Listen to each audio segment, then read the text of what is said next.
খুলনা দিঘলিয়া সোনালী অতীত ক্লাবের উদ্যোগে প্রীতি ফুটবল ম্যাচ অনুষ্ঠিত। জাহিদ হোসেন, স্টাফ রিপোর্টার, বিশ্বের আলো টিভি।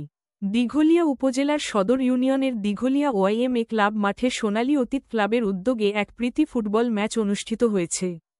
গতকাল শুক্রবার ৩১ অক্টোবর বিকাল ৪টায় অনুষ্ঠিত এ টুর্নামেন্টে সোনালী অতীত ক্লাব বনাম খুলনা ভেটারেন্স ক্লাবের মধ্যে অনুষ্ঠিত এ খেলাটিতে খুলনা ভেটারেন্স ক্লাব ৩-২ গোলে চ্যাম্পিয়ন হয়। খেলায় দিঘলিয়া সোনালী অতীত ক্লাব রানার আপ হয়। সোনালী অতীত ক্লাবের সাধারণ সম্পাদক জিএম আকরাম বিজয়ীদের মাঝে পুরস্কার বিতরণ করেন। ধারাভাষ্য প্রদান করেন যথাক্রমে দিঘলিয়া এম.এ. মজিদ কলেজের শিক্ষক মেহেদী হাসান এবং আলোর মিছিলের সভাপতি শেখ তারেক।